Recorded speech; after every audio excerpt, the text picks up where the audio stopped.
नमस्कार, आपके साथ मैं हूं आदित्य कुमार।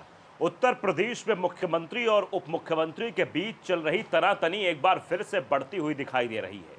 दरअसल पिछली बैठक में तो नहीं पहुंचते हैं डिप्टी सीएम, लेकिन इस बार जो बैठक बुलाई जाती है उस बैठक में भी डिप्टी सीएम का ना पहुंचना ये दर्शाता है कि दोनों नेताओं के बीच खटापटी चल रही है। ये कहा तो जा रहा था कि केशव प्रसाद मौर्य योगी आदित्यनाथ को बिल्कुल पसंद नहीं करते और योगी आदित्यनाथ को कुर्सी पर बैठे नहीं देखना चाहते। वो चाहते हैं जिस कुर्सी पर योगी आदित्यनाथ बैठे हैं उस कुर्सी पर मुझे विराजमान होना जाना चाहिए, लेकिन मैं हो नहीं पा रहा हूं। और इसी की कशमकश को लेकर ये उत्तर प्रदेश में सियासी गलियारों में चर्चाएं तेज हो गई हैं। दरअसल इस बार की जो बैठक बुलाई गई थी उस बैठक में दोनों डिप्टी सीएम नहीं पहुंचे, न ब्रजेश पाठक पहुंचे न केशव प्रसाद मौर्य पहुंचे। और इन दोनों नेताओं के न पहुंचने की वजह से माना जा रहा है कि सीएम योगी आदित्यनाथ अपने दोनों डिप्टी सीएमों को मना नहीं पाए हैं और दोनों की नाराजगी बढ़ती चली जा रही है। पिछले कुछ हफ्तों की अगर बात करें तो जिस तरीके से राजनीतिक गतिविधियां हुई हैं, एक एक करके मैं आपको बताता हूं। आप जरा समझिए कि भूपेंद्र चौधरी का दिल्ली पहुंचना और दिल्ली में बड़े बड़े नेताओं यानी कि प्रधानमंत्री, गृह मंत्री और राष्ट्रीय अध्यक्ष जेपी नड्डा से मुलाकात करना यह बताता है कि मामला गंभीर है। और अगर ऐसे ही सियासत में भारतीय जनता पार्टी उत्तर प्रदेश में फंसी रहती है तो आने वाले 10 सीटों पर जो विधानसभा उपचुनाव होने उनमें भी मुसीबत बढ़ेगी। साथ ही साथ 2027 के विधानसभा चुनाव भी इनके पक्ष में नहीं जाएगा अगर ऐसी ही सुगबुगाहट चलती रही। दरअसल ये कहा जा रहा है कि लगातार मंत्रियों से मुलाकात तो कर रहे हैं, आम जनमानस से मिल रहे हैं, पूर्व मंत्रियों से भी मुलाकात कर रहे हैं केशव प्रसाद मौर्य, लेकिन योगी आदित्यनाथ से मुलाकात करने को तैयार नहीं है।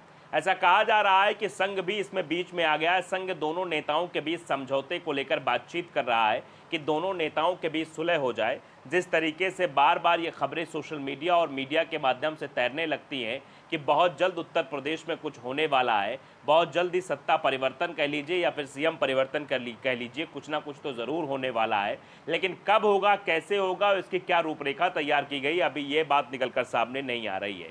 अगर हेडलाइंस की तरफ हम बढ़े तो हेडलाइंस देखेंगे तो कई तरह की इशारे करती। पंजाब केसरी की हेडलाइन कहती है कि सीएम योगी की बैठक में नहीं पहुंचे केशव प्रसाद मौर्य, कई मंत्रियों से की मुलाकात, सियासी गलियारों में चर्चाएं हुए तेज। इस तरीके की हेडलाइंस वायरल हो रही हैं। और वहीं अगर एबीपी न्यूज़ की हेडलाइंस देखें तो ये है कि सीएम योगी आदित्यनाथ की बैठक में नहीं पहुंचे केशव प्रसाद मौर्य, अब क्या करने वाले हैं। यानी केशव प्रसाद मौर्य का सीएम योगी आदित्यनाथ की बैठक में ना पहुंचना यह दर्शाता है कि दोनों नेताओं के बीच अनबन तो है, लेकिन अनबन किस हद तक है ये भी समझा जाना ज़रूरी है। क्योंकि ऐसा तो है नहीं कि अगर योगी आदित्यनाथ की खिलाफत करेंगे केशव प्रसाद मौर्य तो इन पर एक्शन नहीं लिया जा सकता है। एक्शन लिया जाएगा, लेकिन एक्शन ना लिया जाना भी ये बताता है केंद्रीय नेतृत्व से किसी प्रकार का समर्थन ज़रूर प्राप्त है केशव प्रसाद मौर्य को। तभी केशव प्रसाद मौर्य इतने खुलकर और विरोध करते हुए नजर आ रहे हैं। दरअसल ये विरोध की तस्वीरें तो उसी वक्त से हैं जब 2017 में योगी आदित्यनाथ को सीएम बना दिया गया था। दरअसल 2017 के जीत का पूरा श्रेय केशव प्रसाद मौर्य ले रहे थे, लेकिन उनको मुख्यमंत्री नहीं बनाया गया, मुख्यमंत्री योगी आदित्यनाथ को बनाया गया।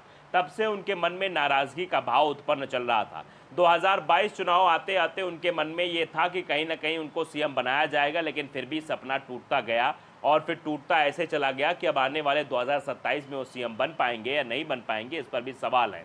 इसीलिए वो अपनी पैठ मजबूत करने के लिए इस तरीके काम कर रहे हैं। ऐसा लोगों के बीच में मिथक चल रहे हैं, चर्चाएं चल रही हैं। चर्चाएं कुछ भी हो, लेकिन अगर ऐसा कुछ होता भी है तो ये बीजेपी के लिए नुकसानदेह साबित हो सकता है। द दर्पण न्यूज़ को अगर आपने सब्सक्राइब नहीं किया ज़रूर कर लीजिए, बेल आइकन दबाइए ताकि अपडेट भरी खबरें आप तक पहुंचती रहें। नमस्कार।